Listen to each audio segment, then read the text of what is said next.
Welcome to Facts TV News, where everything is true. 10-year-old Adrian Thompson of Salt March missing. A high alert has been activated for 10-year-old Adrian Thompson of Salt March District, Falmouth, Trelawney. Thompson has been missing since Wednesday, August 31.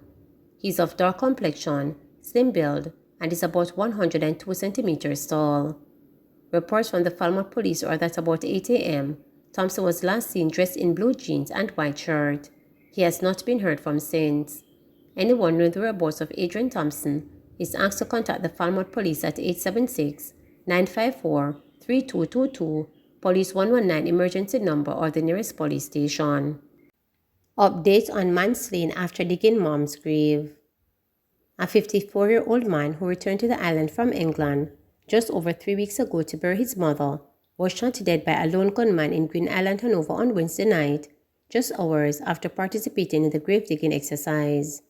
The dead man has been identified as Everton Shortman James, an auto mechanic who is originally from Green Island but who has been living in England.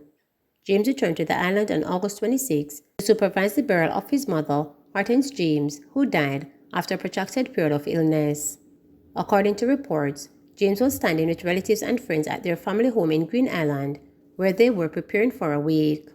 An assailant, who eyewitnesses said was wearing a hoodie sweater with masked his face, reported to walk up to James and pull a gun from his waistband and open fire, hitting him multiple times. The gunman made his escape on a waiting motorcycle. As the shots rang out, people began scampering for cover. The shots attracted the attention of a team of police and soldiers on the Green Island police station, but by the time they rushed to the location, the killer had already fled. James was transported to the Noble Homes Hospital in Lucy, where he was pronounced dead.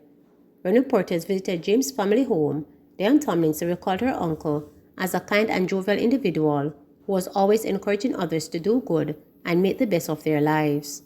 With all this killing going on all over Jamaica, he has always encouraged his nephews and friends to keep away from trouble, said Tomlinson, noting that James last visited Jamaica 6 years ago to bury his aunt, who was her mother. Now he was murdered 3 days before his mother's burial, which is set for Saturday, said Tomlinson. Community members gathered at the residence to show support to the grieving family recalled James as a generous man who regularly donated food, clothing, and other items to needy residents. Inspector Mervyn Hoggs, the sub-officer in charge of Green Island Police Station, said the police are seeking to identify and apprehend the killer, who is believed to be a resident of the community. James' killing brings to 28 the number of persons killed in Hanover since the start of the year. JFJ condemns Chang shoot-to-kill comments. Human rights lobby group Jamaicans for Justice JFJ has labeled National Security Minister Dr. Horace Chang's statement on how police personnel should respond to gun attacks as an unfortunate stance that could be interpreted as a toxic approval of extrajudicial killing. Speaking in Wednesday on Thursday, Chang urged members of the security forces to shoot to kill when confronted by armed gunmen, noting that the country was spending too much to treat criminals at public health facilities. I am not sending any ambulance out there either, added Chang, who also said gunmen must be prepared to face the consequences of their actions. But in a media release Friday afternoon, JFJ said such an order and instruction to the security forces as a means for cracking down on crime is not only irresponsible, but a clear violation of the right of life and security, as it could lead to further killings in the country while still not moving the country closer to addressing the high crime rate. It said Chang's suggestions should be rejected by all Jamaicans. JFJ explained that while it stands with members of the security forces defending themselves, their actions must be in keeping with documented local and international use of force and firearms policies and the codes of conduct for law enforcement officials. The organization also cautioned that claims of evasion of arrest and suspicion of crime cannot justify the use of lethal force. JFJ said it strongly condemns Minister Chang's statements and opposes any measures that will further exacerbate the culture of impunity among law enforcement officials. We therefore urge the minister to make more responsive nuisance and caution statements going forward, statements that do not deviate from the documented standards, JFJ added. 14 listed as persons of interest by Kingston West Police. The police of West Kingston have listed 14 men as persons of interest. The police say investigators are interested in locating the men as they probe the recent flare-up of crime and violence in sections of the division. Being sought are Richard Simmons, otherwise called Bigger, Lucian Anderson, otherwise called Lucian, Kemar Ford, alias Turks, Roger Allen, Travis Allen, otherwise called Shaver, Christopher Walker, otherwise called Kempe, Jermaine Christie, a man known only as Brad, a man known only as Bullaman, a man known only as Chris, a man known only as Devil, a man known only as Scooby, a man known only as Halt, a man known only as Duduan. The men are urged to turn themselves into the Denhamtown police station by 6 p.m. Additionally, anyone with information about the whereabouts of these individuals is asked to contact the Denhamtown police at 876-948-6443 or Crime Stop at 311. Several bus stops along Constant Spring Road to be restored.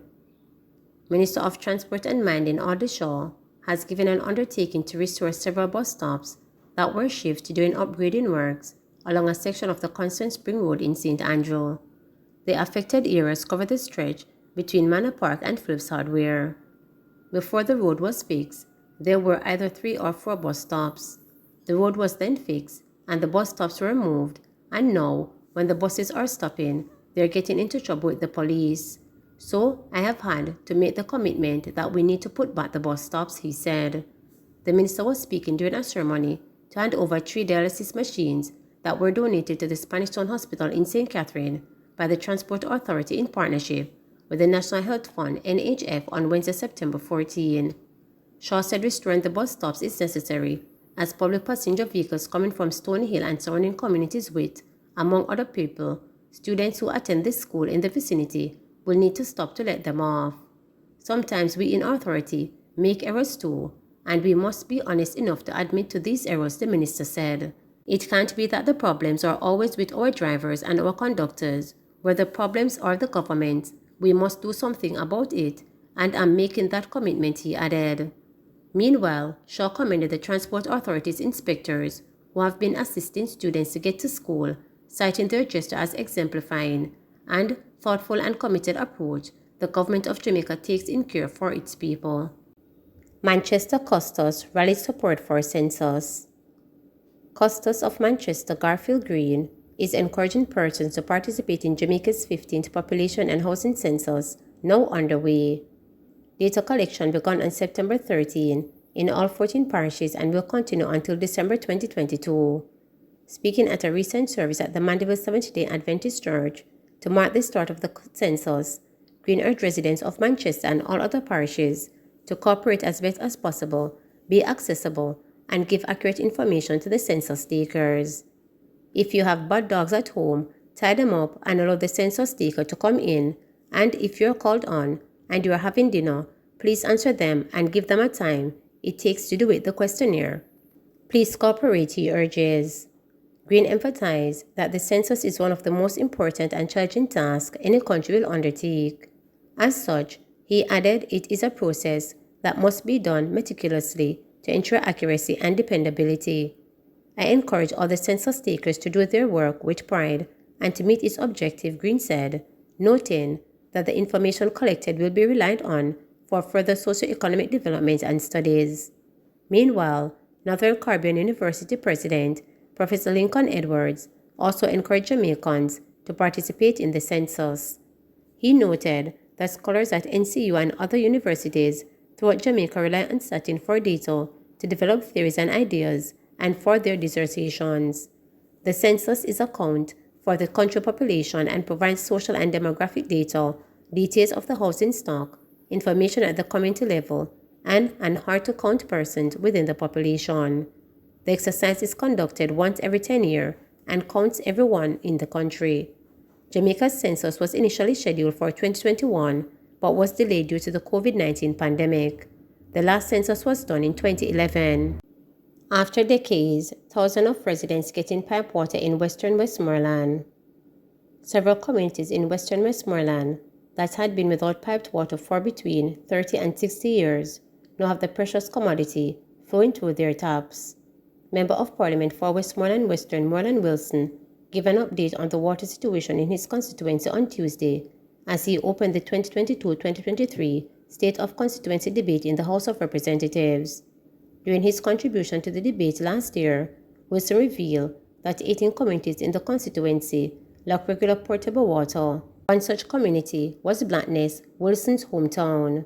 He said part of the community had been without water for 30 years, not anymore. I am pleased to inform this Honourable House that Blackness is now fully connected, which means that all sections of Blackness now have water, Wilson shared. He also updated the House on the communities of Bridgeton, Retirement and Orange Hill, whose residents, he said, did not have water flowing through their pipes for 60 years. This is as long as Jamaica has been an independent nation. That situation changed on August 25th when Wilson recalled that he was joined by Matty Samudo, Minister without portfolio in the Ministry of Economic Growth and Job Creation, in commissioning the non-parallel retirement Orange Hill Water Project. This water project has a price tag of $475 million, serving over 9,000 residents in 9 communities and districts, Wilson said. Promise made, promise kept, he added. He said this particular water system reflects not only his commitment to the people of Westmoreland, Western, but also the government's commitment to the people of Jamaica in ensuring that every Jamaican has access to portable and reliable water. Wilson said more good news was on the horizon as he recently toured Moreland Hill with the Minister of Local Government and Rural Development, Desmond McKenzie, to assess the feasibility of implementing a water system for approximately 9,000 residents. For those in Moreland Hill who are listening, I know you've been waiting for over 60 years, but you have only one MP working for 2 years. Please be patient with me, Wilson told his constituents. As he said, he was aware that Negril residents, businesses and hoteliers have been waiting with bated breath from the Negril Water Improvement Project. This system will pump water from Warren River to Negril, passing through the 5 electoral divisions of Friendship, Grange Hill, Little London, Sheffield and ending in Negril. Wilson said Samud has agreed to collaborate with him on getting the project started. Please remember to subscribe, like, share, and click the notification bell.